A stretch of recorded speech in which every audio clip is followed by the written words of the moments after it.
Well, hello everyone.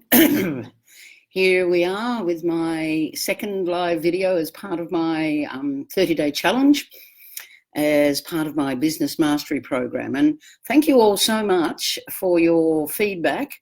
Yesterday when I posted the first one, it gave me some really great ideas to start a conversation about. And one of the first ones that came up was this question of self-love. We hear about it all the time. We get that it's how we're meant to be, loving ourselves, and yet none of us do that particularly well. How does this happen? What happens to it? When a baby's born, it is born in love. That's a given. It's surrounded by love for the first 6 months of its life. It is capable of witnessing all kinds of things in a multidimensional sphere that we have long since lost the ability to experience. And the baby, when it arrives, brings things in from the uterine experience as well. Now, babies in utero, when the mother has an experience, the baby has the experience as though it is happening to it as well. And during the gestation period, all mums have momentary lapses of reason. It's a normal part of pregnancy where we kind of go, oh God, am I ready? Do I have the support I need to bring this infant into the world? Am I capable of being a good mum? Do I need this now? These are perfectly normal experiences that pregnant mums have. The thing is, the baby then absorbs that experience as its own. And because babies are incredibly egocentric, they need to be to survive, the baby immediately in the womb says, this is my fault. I'm contributing to my mother feeling trapped or overwhelmed. And the baby absorbs that and feels guilty and unlovable and ashamed of itself. And this is very real stuff. I've done enough work with many, many people over many, many years where in regressive work to heal the wounds that are manifesting in the world in their daily experience, when we take them back to the source of them, it often goes back to an in utero experience. So to be healed there. So this is something that the infant and then into adulthood has carried this pain deeply buried in the unconscious that has a profound effect on how they perceive the world, how they relate to the world. And so this begins at conception. Very few babies are actually conceived consciously. They're not conceived in that moment with both parties involved for the sake of bringing a divine and precious soul into the universe. It's often done in, I will have a child because that will fix my relationship, or I will have a child because I'm lonely and I need something to love me, and a lot of this is unconscious. I'm not suggesting people set out to do this, although some do, of course. And so we're not having the child for the sake of the child, we're having the child to meet a need within ourselves. Or often it's quite unconscious. We get pregnant by mistake, or babies certainly come when they're ready, has been my understanding of it for a long time. You know, we don't have a lot of say in that. However, at that moment of conception, if one of the parties is feeling pressured or unhappy or detached from the experience, then the child absorbs that as well. So for those of you who are contemplating bringing life into the world, be mindful that at that moment when you go to conceive a child, make sure you and your partner are both in that same heart space that wants to bring a child into the world for the sake of the child. It makes a world of difference to the child. There are also things that can be done during pregnancy in terms of helping both mum and baby detach from that experience, to understand quite strongly that mum's experience is mum's experience and not the child's experience. But that's a story for another day. We'll deal with that another day. So the baby arrives and it looks at everything from a place of unity consciousness, because that's just where it's come from, where it recognises that it and everything it perceives are the one thing. When it looks at the mother, it is the mother. When it looks at the dad, it is the dad. And this goes on quite comfortably for the first 6 months of life. Around 6 months, the baby understands that it and the mother are separate entities. And in that moment, and all of us who've had children know that babies go through a real separation anxiety around 6 months of age, where they don't want to be apart from the mum because they realise that it and the mother are separate and they can't live without it. So that's a normal process, and we help babies through that. But when a baby is born in total love from unity consciousness, and it loves everything that it observes because that is its nature. Pure love is what we are, my friends. It is at the core of everything that we are. It is the glue that holds everything in this universe together, and it is the only thing in this entire universe that is actually real. Everything else, everything, even death, is an illusion created for the sake of it, for the sake of compassion, that we may know compassion for all things. So when a baby comes in and it loves you so completely, and yet we who have been raised in ways that have us not love ourselves, then when a baby is gazing at you, worshipping you, that can be sometimes unconsciously a very painful experience for that which is being gazed at. And what we can do, it's so overwhelming, it's so confronting to be loved so completely that we will then unconsciously behave in ways to make the baby stop loving us so completely, to stop loving us so totally. We will withhold love, we will withdraw from love. And this is compounded too in ways when, say, the mum may have a postpartum depression or an experience of struggle to adapt to the child. And I don't care what anyone tells you, honeys, that first year of your first child is the most challenging experience you will ever have in your life. It is the most rewarding, but it is also the most challenging. And during that time frame, wow, we are adjusting to a radical way of being. It's the first experience in our life that takes us outside of ourselves, that we actually love something more than we love ourselves. And we are also, as mums, attached to this baby. There's no real escape, our lives disappear. We have all these grand plans while we're pregnant that we're going to be back at work in 6 weeks in this insane society that we live in, whatever. And then this infant arrives and suddenly we're attached to it. Our life that we knew disappears. We are spending plenty of time eye-gazing and in pure and powerful love. But at other times we're feeling, oh my God, what happened to me? What happened to my life? How did I get attached to this remarkable being that I don't seem to be able to leave the house without 48 packages of luggage and a 4-hour time schedule to be able to get to the shops and back? It's actually quite overwhelming. And when we feel something, our infant feels something. And if we are depressed and anxious, our infant feels that. And it's already been conditioned in the womb to recognise that this is about us. It's my fault. I'm doing something. And so that's when the baby first begins to lose its concept of self-love. Because if mum or dad is not there to meet its needs, and initially that's mum's job, when mum's tired, when mum's fractious, when mum's overwhelmed and doesn't have exactly what the baby needs, the baby, or, even in other terms, when mum is so tired that she might yell or shout or put the baby down and walk away out of the room and the baby's left there crying. And in that moment for a baby, time is endless. So when mum walks out of sheer overwhelm, for the baby, that's an eternal experience.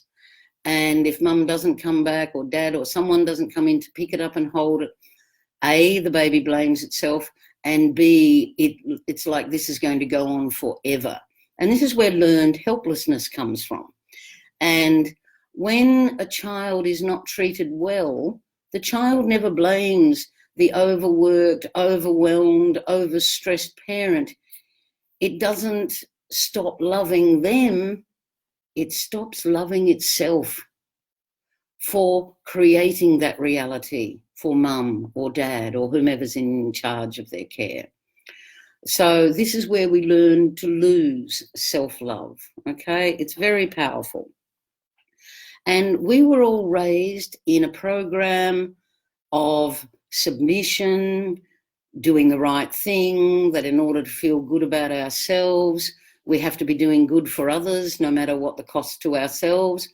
And because we were conditioned so powerfully when we were infants and small children, we automatically, unconsciously hand that on to our children.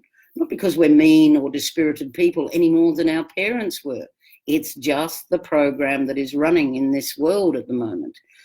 And so the child learns to feel, I am not enough. I am not worthy. I complicate my mother's life. I make her unhappy. I make her anxious. I make her depressed. And, you know, this is all deeply then put into the unconscious, because when a child believes it is not worthy of the divine goddess that gave it life, then it believes it is unlovable and it is fault. And so there begins the seeds of the loss of self-love. And it continues over time. Every time a parent withdraws love out of the program, if you don't do what I need you to do, I'm going to put you in your room, which is a death sentence to a small child, by the way. What goes on in the mind of a small child is, if I'm being sent to my room, sure, they're sending me to my room this time, but next time it's out into the forest with the bears, and it's exactly how they perceive it. So I will bury the part of me that invoked that withdrawal of love in anger or fear or whatever's going on. I will bury it in the unconscious, and I will not allow myself to be that, because I do not want to upset my mother further or my father further. And this is how the shadow world is created. We take those parts of ourselves as infants and small children that we perceive are unacceptable to our primary carers, and right, that made my mother angry, I'm putting it away. I'm never going to let that rise again. But you've just put it into the shadow world. It hasn't gone anywhere. And so once it's in the shadow world, it will constantly be knocking on the door from the inside saying, love me, love me. But we are taught no, no, no. And so then, as we grow and mature as adults, we don't accept those parts of ourselves because it leads to loss of the primary caregiver. So we bury it, and once it's buried, we project it onto others. We see it in others coming back to us, and we reject it in them. That is what projection is, the parts of ourselves that we put away in infancy and early childhood that stop the mother loving us, withholding love, sending us to our room, giving us the look that can freeze at 1,000 paces. We've all experienced it. And we hate that part of ourselves instead of understanding that our parents are overworked, overstretched, overstressed in this mad world that we live in. The truth is, we are the first society in human conditioning that we know of that didn't have a village raise a child.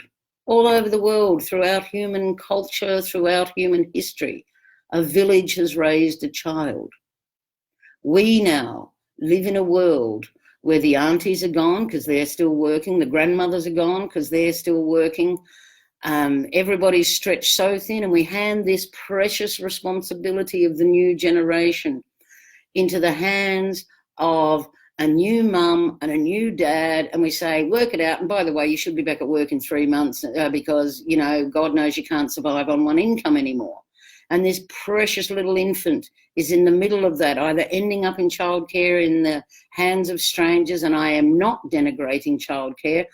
You know, we live in a world where it's an absolute reality, but those people, beyond the rare exception, will not love our babies in the way that we do. And they're juggling 30 of them at a time. They cannot meet the needs that we can meet if a whole village surrounded by aunties and uncles grandmas and grandpas, if they were there to help, then the pressure on the family would be much less. So here in this society that we currently are a part of, we have taken everything away and thrown everything at the young parent, and we're wondering why they're not coping. And then we wonder why their babies, we've got a whole generation of babies that are more anxious and prone to depression than any generation that has gone before it. And we live in the world where the parents are anxious, so the helicopter parenting begins, and the child's not allowed to explore and be itself and fall over and pick itself up and learn the skills of what it is to be a human.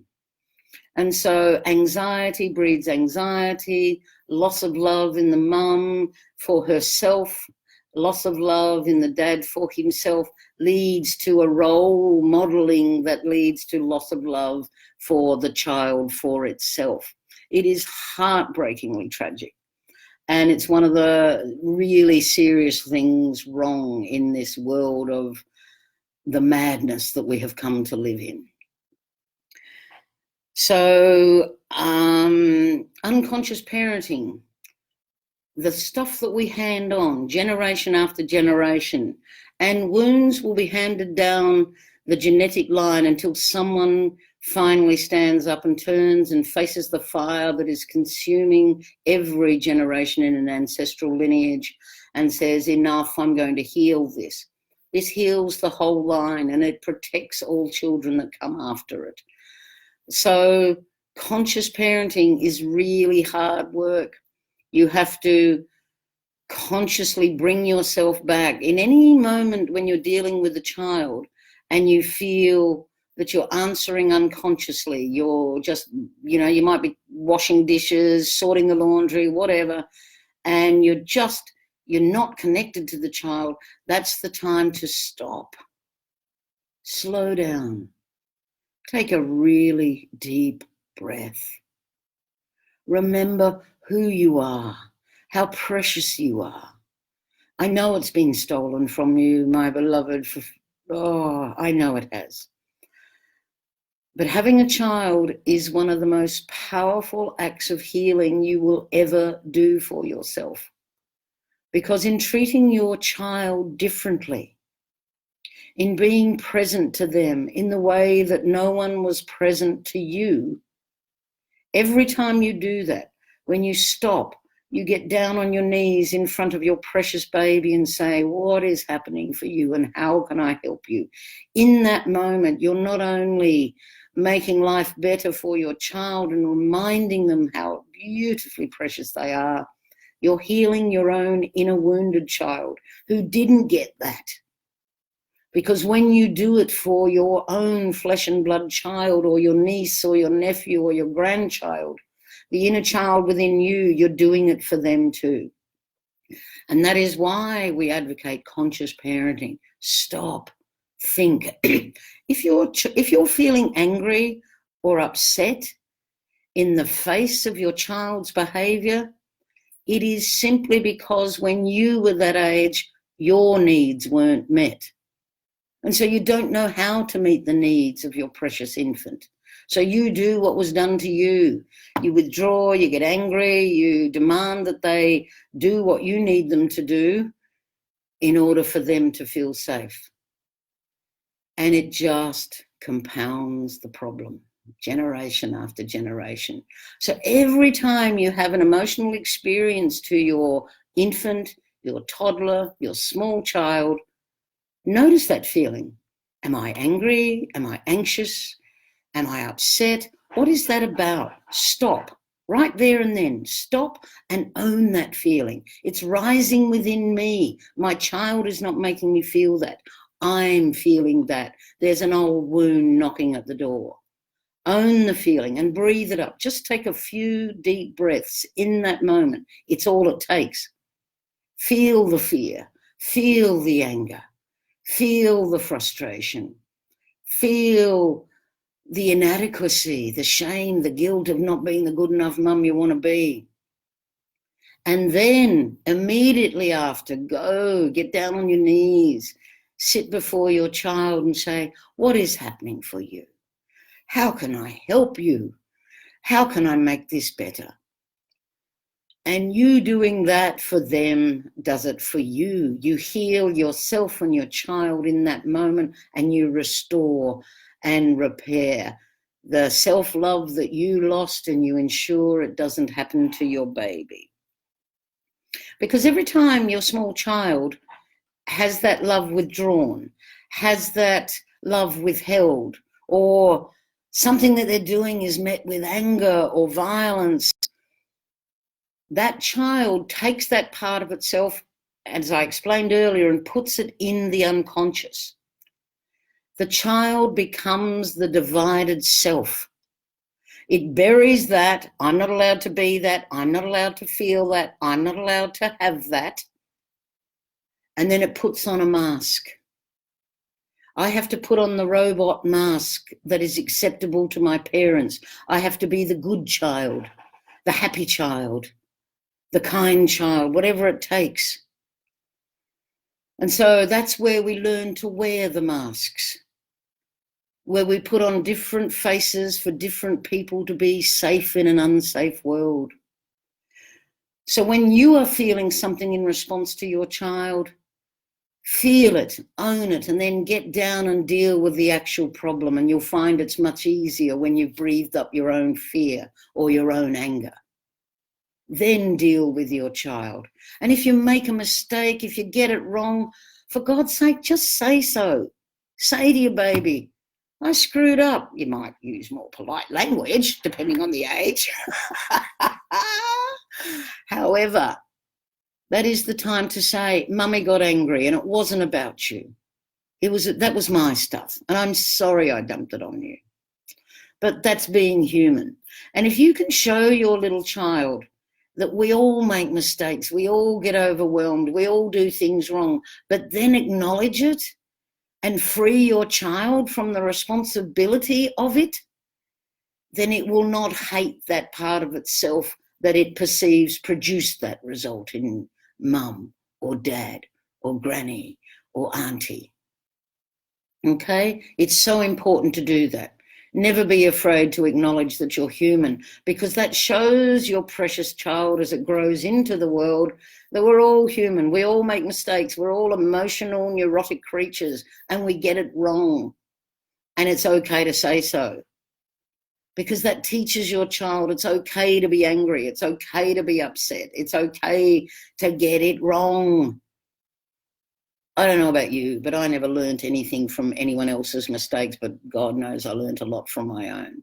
So teach your child that when they make a mistake, they're not a mistake, that this is just part of being human, and that we're here to help you and guide you and help you connect with others. Now, because of this process, it's really important to understand that when you come in, that loving, divine, gorgeous, exquisite creature, and love is withheld, or conflict or trauma or neglect or abuse is inflicted upon you, that baby will take that on as a story about itself. And it doesn't matter where you're born, by the way, if you were raised in Iraq or America, or, you know, if we were treated like George Bush, we would have become it. If we were treated like Trump, we would have become it. None of that matters. We're all tooths of the comb, but we're all connected to the one band, okay? And so a child grows up with a story about itself. I'm this, I'm that, I'm difficult, I'm troublesome, I'm not creative, I'm not artistic, I'm not musical, I'm none of those things, because those things were denied my parents, therefore they're not allowed to give them to me. Doesn't matter where you're born, you're going to get a story. And you grow up with a story and a script for yourself. It's like the script of a play. And when it's given to you, you will act that out for the rest of your life, unconsciously, just as what was done to the primary carers who had it done to them, okay? But the fact of the matter is, you are not your story. All those things that were buried in your unconscious are perfectly precious and beautiful. There's no part of you that is not precious and beautiful. You have to learn to own these things.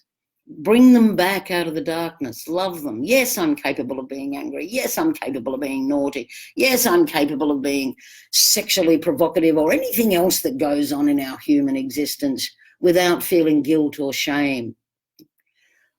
You are not your story. Your story is incredibly limiting. And the program that's going on this planet at the moment after 26,000 years of toxic patriarchy is very much about whatever it is that exists within you that is not a cog in the machine, get rid of it, plug yourself into the machine. At the end of the machine, you'll die, we'll bury you, we'll charge your children for the burial, but that's okay. The machine functions. Enough of this. We're done with it. Time to come back, to own who we are, every single facet of ourselves, to love who we are, every single facet of ourselves. We only don't love them because someone taught us early in life when we were too young to differentiate between their pain and our own, that was the story they were given. You are not your story.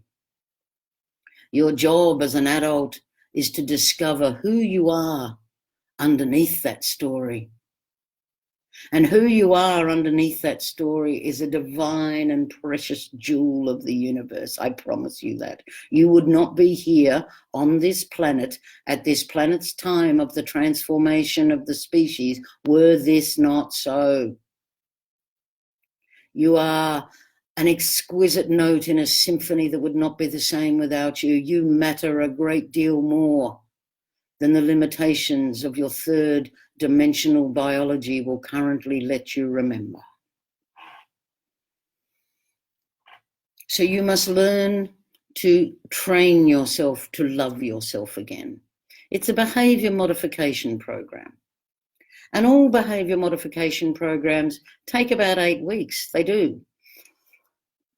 Nobody understands why it takes 8 weeks to get rid of one habit and lay it down with a much more productive one, but it's the time that it happens. So what I am strongly recommending to you for those who are asking about self-love is to recognize where you don't love yourself. And you will recognize that first and foremost in what you project onto others, particularly those of the same sex. Me, I personally had a very real problem for a lot of years with bimbos. I couldn't stand the fact that, you know, they'd walk in and waddle their hips and bat their eyelids and everyone in the room would fall all over them. They drove me nuts.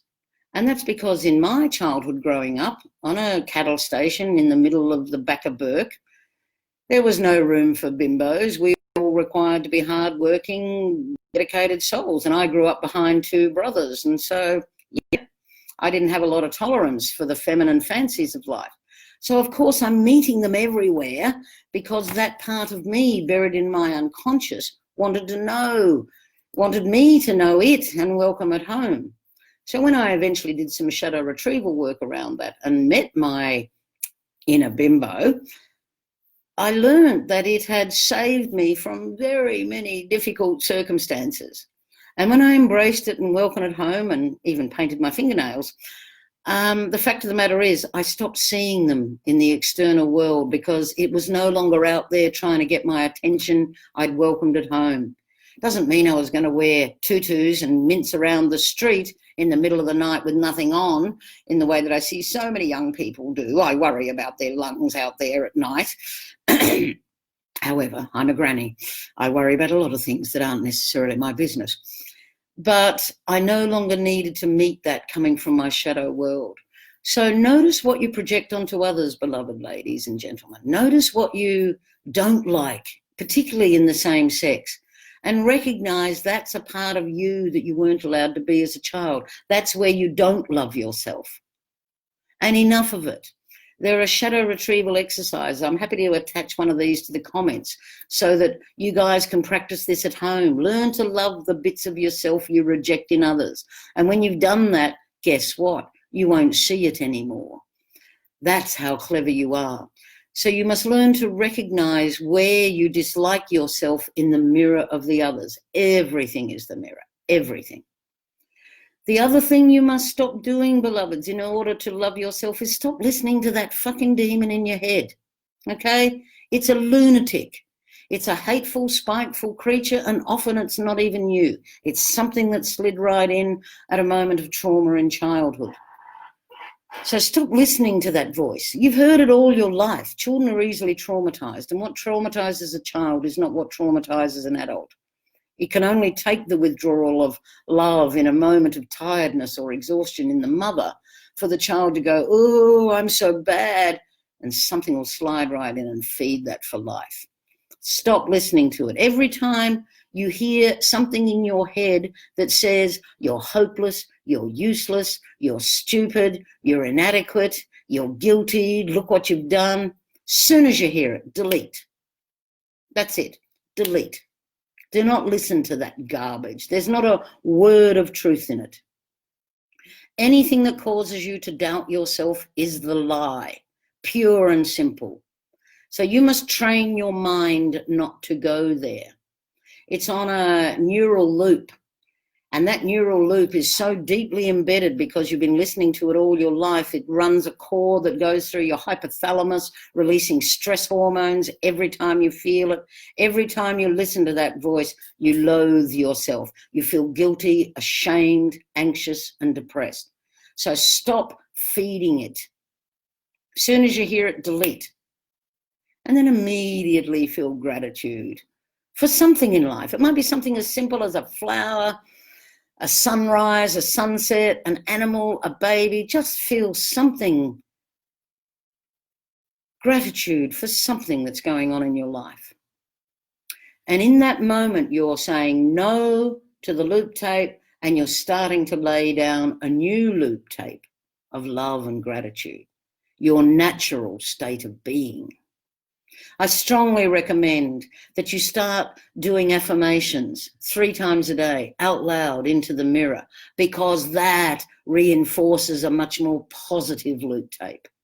And again, if you want, I'm happy to post a list of affirmations that I found very useful over the years to the comment section that allows you to do that.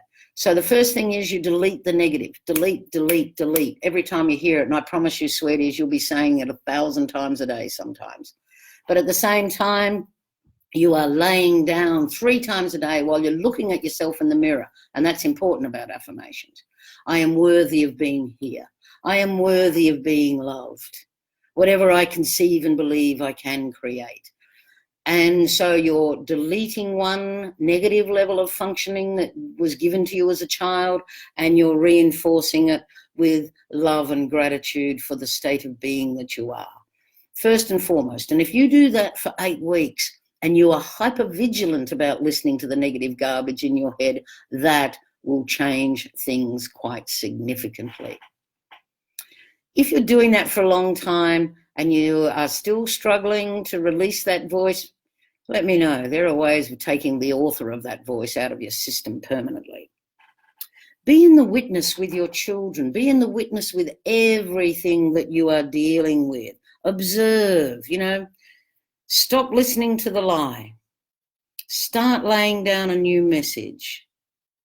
Remember that what comes out of someone else's mouth is not about you. It's about them. Everything is a projection, okay? Whatever we think, feel, say, or do, we are 100% responsible for. We may have been conditioned in the ways that I've been talking about to think, feel, say, and do in certain ways, but you can change that, and you are the only one that can, okay? So the same is true of someone else. When they're dumping stuff on you, when they're telling you, and we're all dealing with narcissists who are growing en masse recently, stop listening to that garbage, okay? What comes out of someone else's mouth is about the person speaking. That's as true of us as it is true of the people speaking to us. Don't personalize someone else's reality. It is not yours, and it is not useful for you to do it. It's not to say that some of the things they're sharing with you aren't valid. We all have things we need to change and do, okay? We're all human. We're all learning to get along with each other. It's why we're here. We're only human in relationship to other humans. So we have to learn to navigate that, but don't personalize it. You know, when someone tries to give you their power in that way, you make me angry, you make me sad, you make me pathetic. No, I don't. You're feeling that. Your choice, your responsibility. If you want to feel that way in the face of anything I'm thinking, feeling, saying, and doing, that's your choice and your responsibility. You work it out. I've got enough shit of my own to deal with. Thank you very much. So learn to draw clearer boundaries, my darlings. Learn to know what is yours and what is not. Don't take on other people's stuff. Again, I'm not talking about the content. We all need to learn to compromise. That's what relationships about. But, you know, if people are dumping their rubbish on you, remember that that's what it is. People dumping their rubbish on you, okay? I'm glancing at my notes because this is an important issue. Remember always, you are the love that you seek.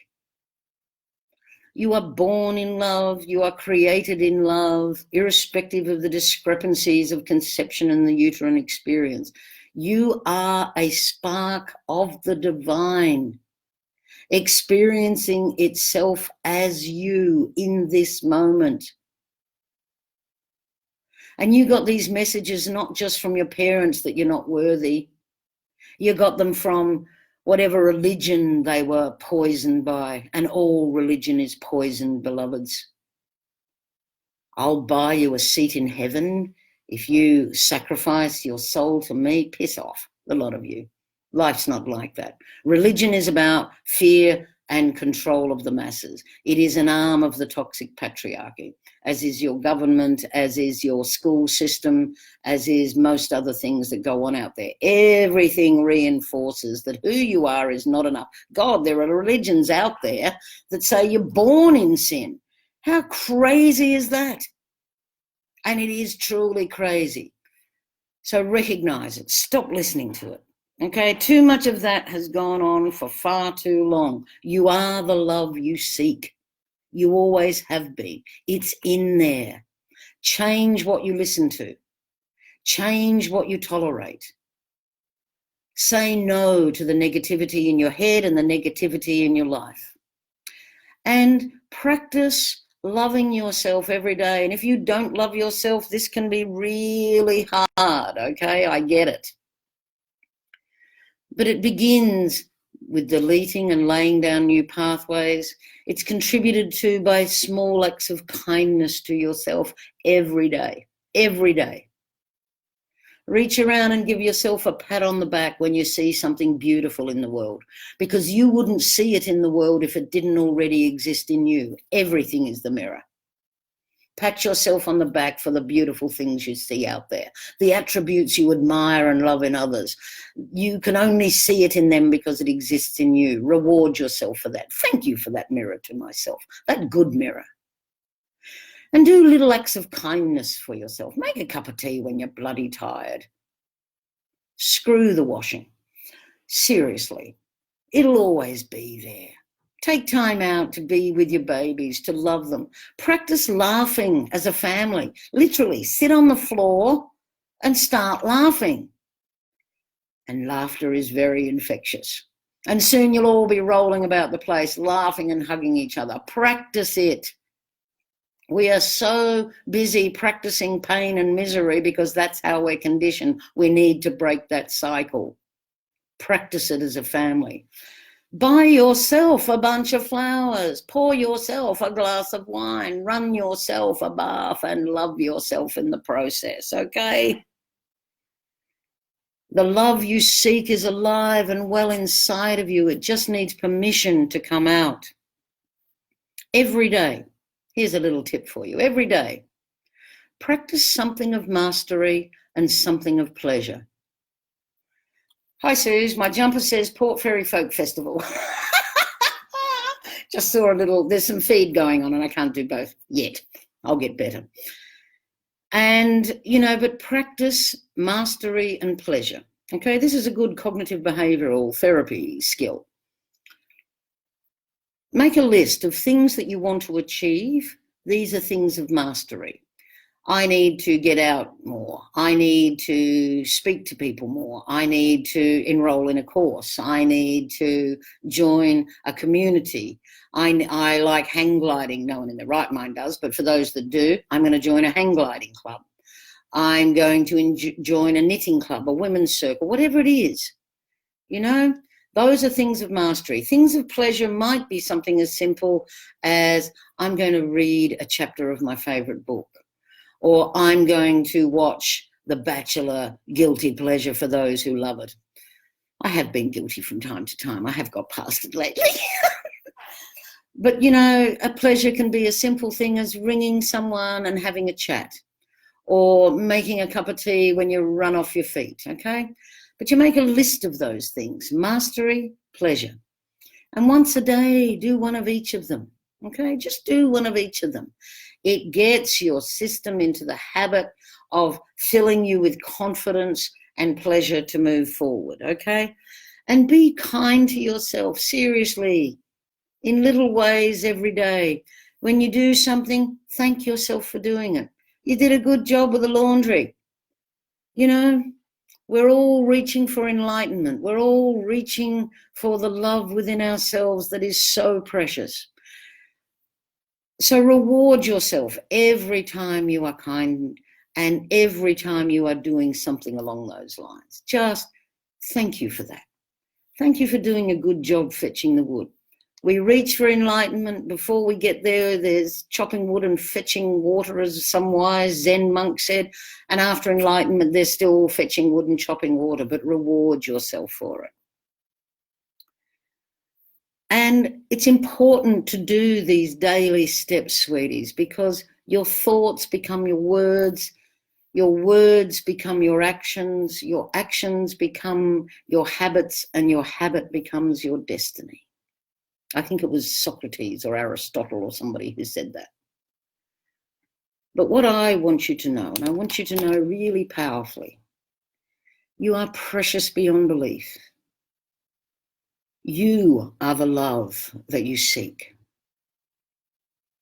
Learn to love yourself, every single part of yourselves, particularly the parts of yourself you judge most harshly. They're not worthy of that judgment. The judgment comes from the experiences you had in utero, in infancy, in childhood, in school. Those are where you learn to judge yourself as less than. And we live in a toxic society. Its opinions are malformed. Do not let them become your reality. Challenge it. Stand up. Say, enough. I am enough. I am love, because it's true. And I promise you, sweeties, the more you bring back and welcome the lost parts of yourself from the shadow world, the more you love yourself, I guarantee you, so too shall you love the world. Now, I'm not sure how long I've rabbited on, but thank you for listening. And that was my first live video of actual content. And I have a list now, so I'll do another one tomorrow. Be kind to yourselves, beloveds. You are more precious than you can begin to imagine yet. But you are coming home to yourselves, and you matter a great deal more than you yet realize. Love you all. Take care. Be kind to yourselves, and I'll see you tomorrow. Bye.